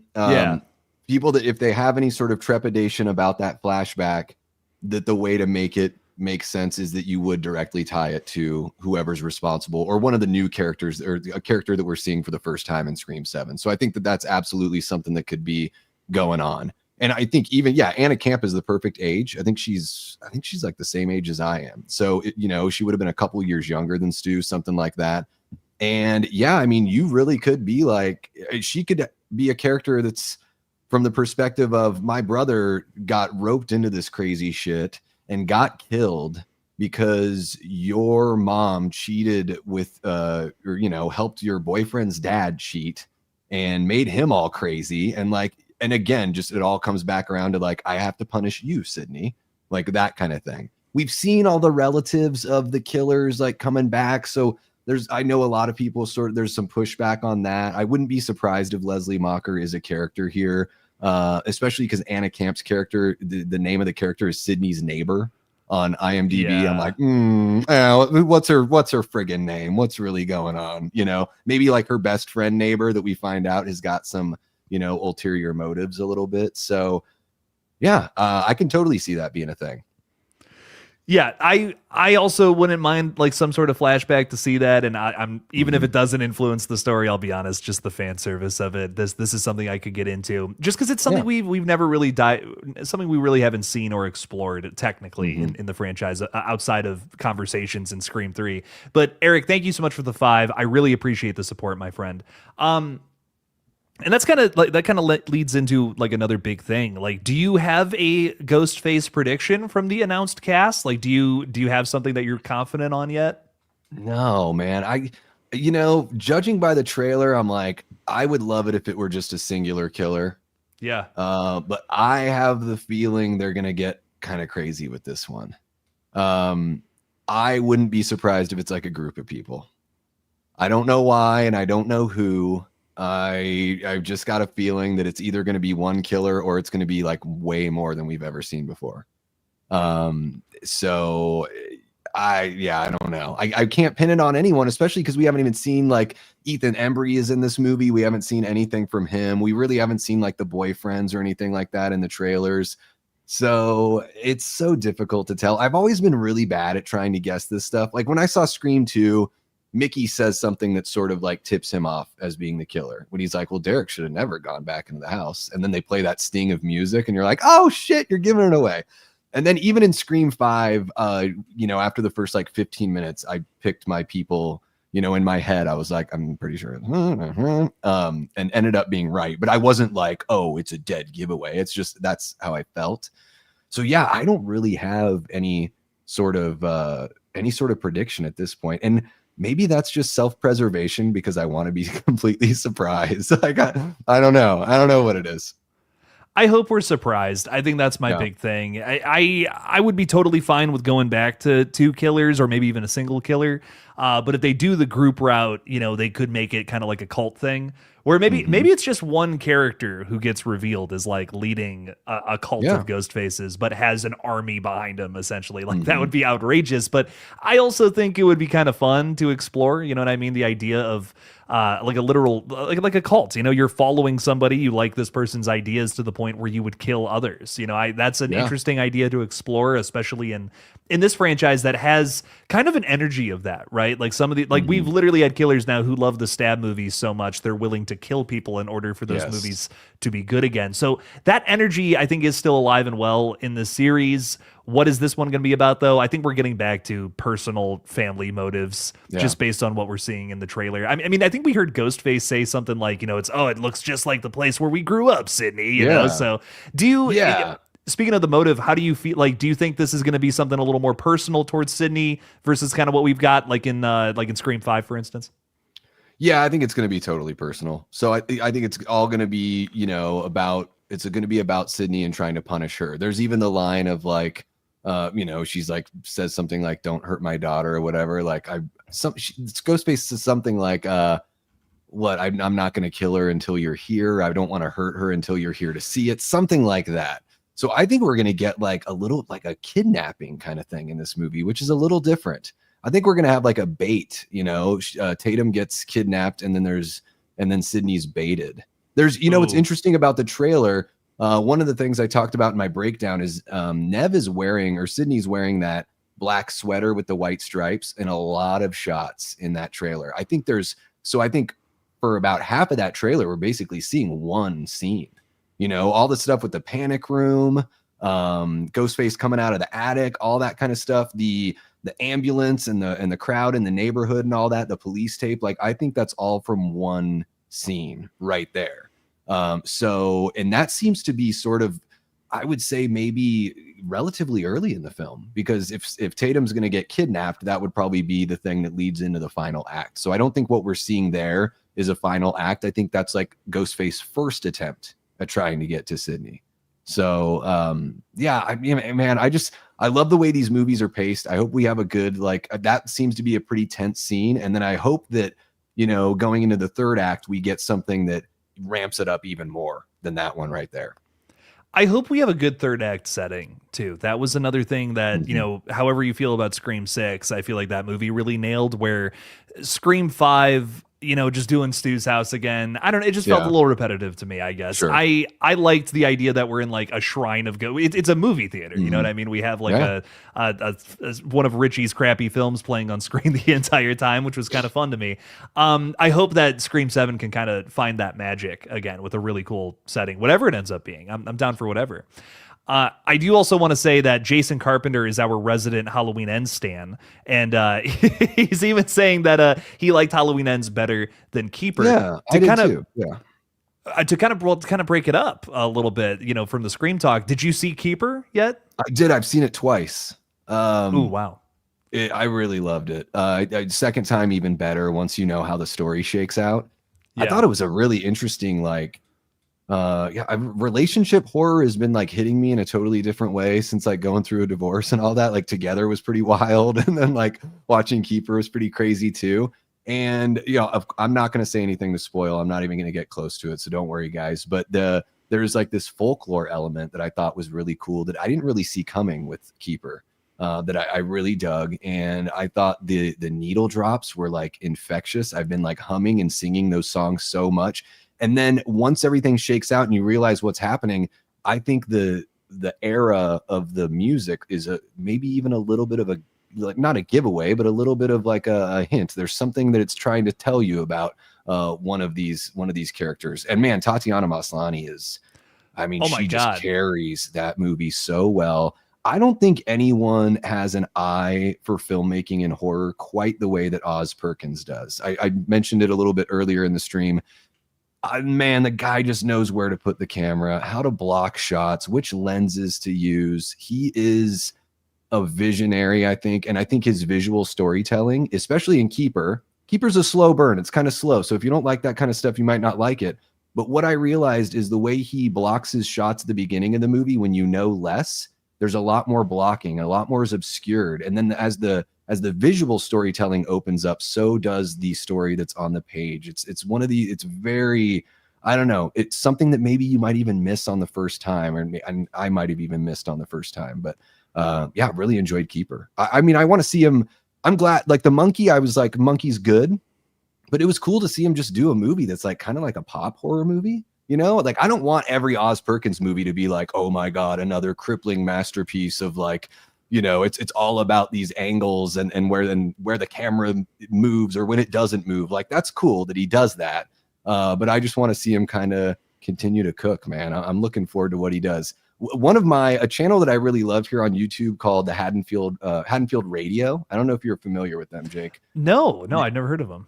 They do these long form videos once a month, and they've been diving each season. They dive into one of the big three franchises. So far, they've covered the big three, and they do it's like a 3 or 4 hour show. Half of it's like talking about the filmmaking, the behind the scenes, maybe even some real life stories that are similar, some like true crime that is similar. And then they do a prepared commentary on each film.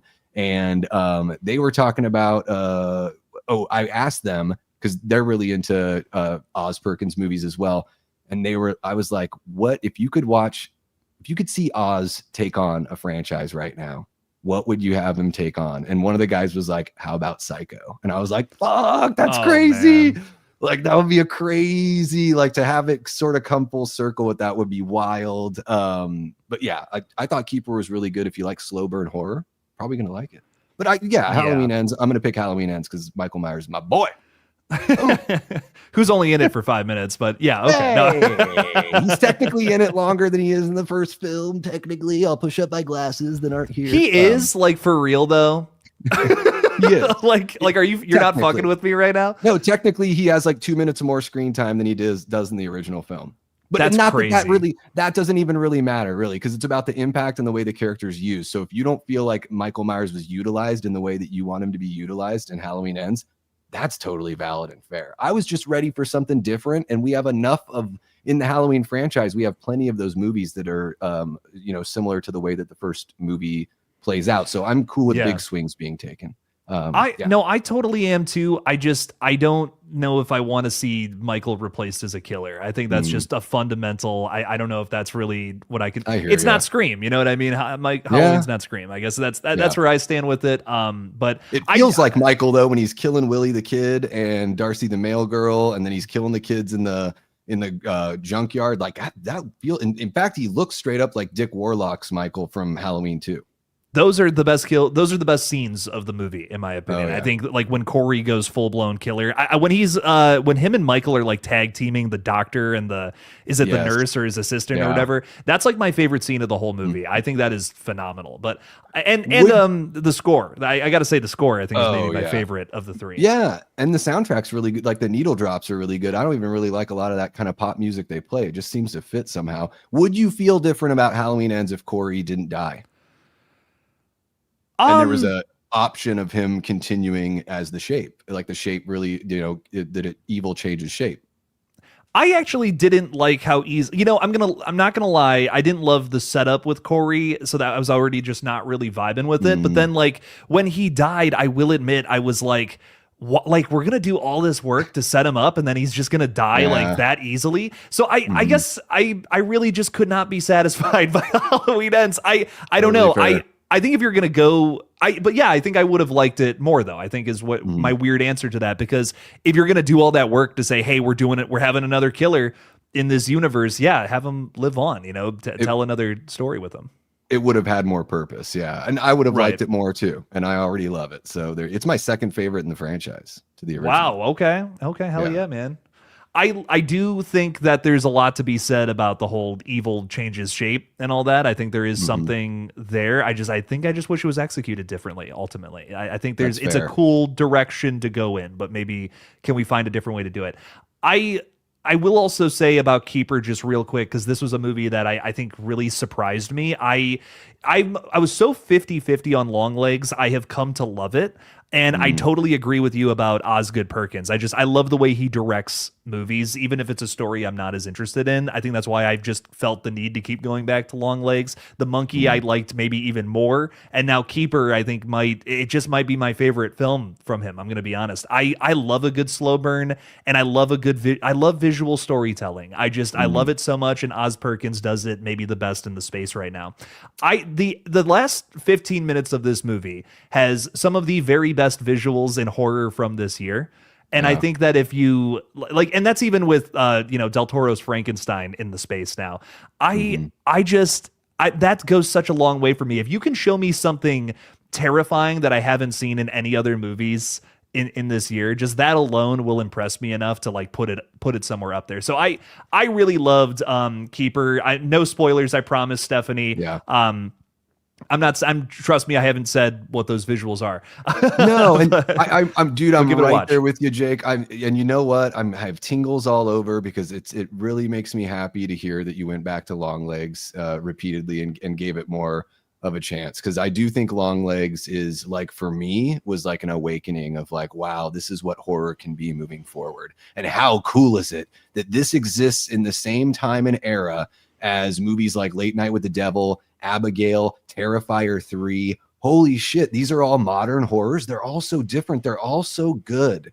They're covering all sorts of different bases, and horror doesn't need to be this monolith or even like this three stone sort of monolith. It can be so much more. And then sometimes it can just be outright scary and silly, and something like Scream that's just more self-referential and getting back to that like slasher kind of thing. So that's like with Oz, I'm just like, man, I tell everyone all the time, what really makes my pants get tight is intentioned storytelling. And when you are purposefully putting your camera in a place and moving it or not moving it, I know it sounds really silly. Man, I really love that. Some of the blocking in Keeper and Longlegs, it's the weirdest thing to talk about. Maybe you can understand, Jake, since you are a filmmaker yourself, but that's the stuff. And I'm not even a filmmaker. That's the stuff that I'm like, oh, baby, here we go. Like, don't show me everything. Ooh, yeah. Oz understands so many little tiny details about filmmaking, and it's so evident from his work. Like, there's this concept about frames within a frame. Like, if you're looking at a shot of, let's say, a door, for instance, you're going to be drawn to whatever is standing in that door. Longlegs does this perfectly, where you're getting this shot where in the left third, you're looking at Micah Monroe's character, and in the right third, you're looking at the door frame behind her. And you're being trained to look at that door frame and to say, like, something's going to come through there. And eventually we get to see the devil back there, just for an example. There's a lot of that in Keeper as well, and I don't think it's done as well, because I think Longlegs does it so fucking wonderfully, and maybe the best example of that idea maybe ever. But there's a moment, there's a one shot in particular I can think where there's something behind a character, and you might know what I'm talking about, Davey, that is just so horrifying and so like, what am I even looking at? This is insanity. And I just, those little details go such a long way, especially for a slow burn. Because if you're going to do a lot of exposition and setup, you got to keep me invested with cool shit like that. And Oz Perkins understands how to do that. I love The Monkey. That was a super over the top and just fun movie. But like, when it comes to slow burn horror, that's just such a tougher thing to execute in a way that keeps you engaged throughout. Yeah. Yeah, absolutely. When you're talking about the door, I'm thinking about that one shot for the one scene from Longlegs where the guy's, you know, killing the family, and you see it from like the wife's perspective. She's like in a room looking through the door, and you just see him like go after the priest, but just through the door. You won't see the impact of the axe, but you hear it, and you see it coming back, and then it goes forward, and then he walks right through the doorway, like right in her face, and like swings down. And I'm like, that kind of shit like just drives me wild in the best possible way when I'm watching a movie. And that's why when that whole like bid was going on for TCM, I was like, I wouldn't mind seeing an Oz Perkins, because I know he was in the running. Like, I wouldn't mind seeing a TCM with Oz Perkins where there is some of that. It's not found footage, but it really feels like we're actually sort of there. And you can go back to that original TCM where like not all of the violence is like graphic necessarily. But you can still feel the impact and the brutality of it. But JT Molnar, Strange Darling, I think he's going to do pretty all right. Yeah, I can't. No complaints there. Come on now. Yeah. Strange Darling is the unsung hero of 2024 horror. Like, more people need to see that one. How the color in that movie is amazing. Again, the performances. But man, Giovanni Ribisi as director of photography. Who saw that on their bingo card? I didn't see it. You know, to me, he's always been a performer. You know, ever since I was in high school, he's been an actor. And then all of a sudden beautiful job at director of photography, where I'm like, that's where this guy belongs right there. Like, it's gorgeous, what a film. Yeah, it's a gorgeous film. It's a broken narrative, which I'm a sucker for those. Like, just bend me over with one of those, if you know what I'm talking about. But I don't know. Strange Darling, I will gloss and glaze that movie all day as well. So please watch that as well as Keeper and all these other great movies we're talking about. Davey, you know, we're looking to kind of start to wind down here. Yeah. Is there anything else that you want to throw out there about Scream? I know that you just made an excellent Scream video that you were hoping would perform a little better. If you want to talk a little bit about that. Yeah, I talked about a couple of the ideas here. I didn't give everything away, but I put together a video that's 5 things I want to see in Scream 7. Now, I made the list and everything, and I actually shot the video before the trailer came out. And of course, in typical Davey DEATHRAY fashion, the trailer dropped as I was editing. So when I saw the trailer, I was like, oh, well, the Maureen thing, that's probably not going to go that way. But I just go through 5 things that I want to see in this sequel that we're about to get. And I'm really curious, like, I'm a big community guy, guys. So for those of you who are part of the Death Squad, which is what we call our silly little group, you know, you guys know that I love the involvement and the engagement and everything. Like, I love sharing the space with you guys. That's why I decided to do this whole YouTube journey to begin with. So, you know, jump in, tell me if you think I'm wrong or I'm right, or maybe one of my wants or wishes or theories is something similar to what you're thinking, or maybe you've got your own ideas. I'd love to hear from you guys. But yeah, that's the kind of thing, like if there's a movie that's coming out that I'm passionate about, I want to do that as a series moving forward, like 5 things that I want. So yeah, that's a video that I think, it's like my little baby. Like, I'm just like, I think that's the little engine that could, if you guys give it a watch. If you think it's totally trash, let me know that too. Be like, don't ever do another one of these 5 things videos. I'm trying to think if I've got something else meaty and juicy from that trailer. Oh, I'm very curious about what's going on with Mark. He's got that bandage, Ghostface gets kicked in the head by Sydney in the trailer. There's also, we got Mindy throwing some fists or whatever she's throwing in the back of that restaurant bar kind of area. So is that just a misdirect with Mark and the bandage on his head? Is the Ghostface that tackles him that's hiding in the plastic? Because it looks like that's a building under construction. Is that one of our heroes that's dressed as Ghostface trying to get him because they know he's a killer? When Sydney goes into the home at the end of the trailer and she's got a jacket on, she's got her gun out. Is that Anna Camp's house? Is that where the kidnapping is taking place? Is that Leslie Mocker? Like, these are just my last like jumbling of thoughts after having, poured over that trailer there. But yeah, there's got to be so much. We haven't even seen Ethan Embry. He could be involved there as well. So yeah, it's I think that I don't know if there's a movie that I've been looking forward to more in a really long time, especially from the Scream franchise, because this was, even though I was into slashers before the original Scream came out in 96, it was a coming of age thing because I was 14 when the movie came out. So that was like the way the 80s kids got to grow up with like Freddy Krueger. He was like the MTV slasher. Scream was like the MTV slasher for my generation. And so, I feel so connected to this franchise. I like that 5 and 6 kind of took a break and honestly like dipped into people from your generation, Jake. Like, I think 5 and 6 was like, come on, let's go. All of you young cats that maybe missed the first 4 movies. Jake, I know that the first one that you saw in the series was the 4th movie, right? So, yeah.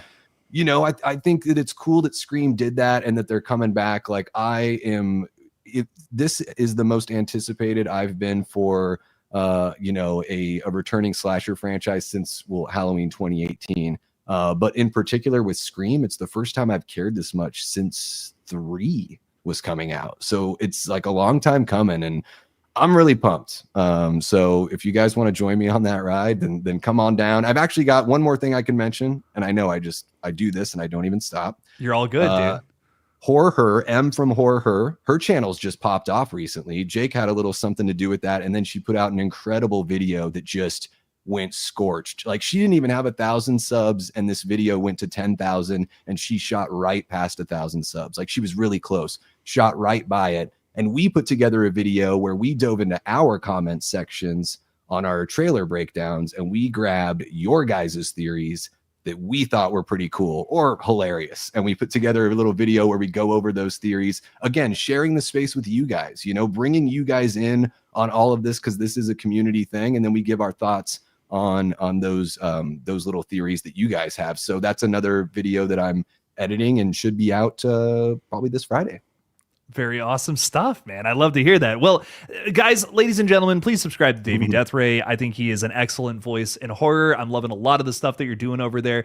Same to Horror, by the way, who's coming on the channel sometime soon, which is really exciting. Oh, sweet. I'm pumped. Oh, yeah. Yes. Her cadence and her voice. Holy shit. I told you, Davey, I'm getting everybody on the channel in the next couple of months. Man. It's crazy. But again, yeah, go subscribe to Davey DEATHRAY. He's awesome. You rock, man. Thank you so much for coming on. I greatly appreciate you. Thank you so much, Jake. I appreciate it so much. I've wanted to jump on the channel for a while, and guys, you're going to keep on seeing me in the chat, for the lives, even when I'm not here. And maybe when we get closer to this thing being released or right after it's released, maybe it'd be cool to do a big old round table thing, a little something for Craven, a little something for him, and get everyone together and just like, once we all know how it all shook out, we could talk about what we were right about, what we were wrong about, and all that kind of fun stuff. Oh yeah, that would be absolutely wonderful, man. We'll have to get something going. Stick around after the stream because I do want to chat a little backstage. Perfect. But Real quick, ladies and gentlemen, thank you so much for hanging out with us. I greatly appreciate you all for being here and watching. We'll be live again tomorrow with the Kill Zone. The Night Watch Zone is coming on. We're going to talk some more Scream 7, believe it or not. And also, we'll be live over on the gaming channel GullGotha right after this. So at 9 p.m. Eastern Time, which is 15 minutes from now, we're going live. We're playing some games. So stop on over there if you want to keep the party rolling all night. Guys, ladies and gentlemen, thank you so much for hanging out with us. And as always, don't forget to kill it out there, y'all.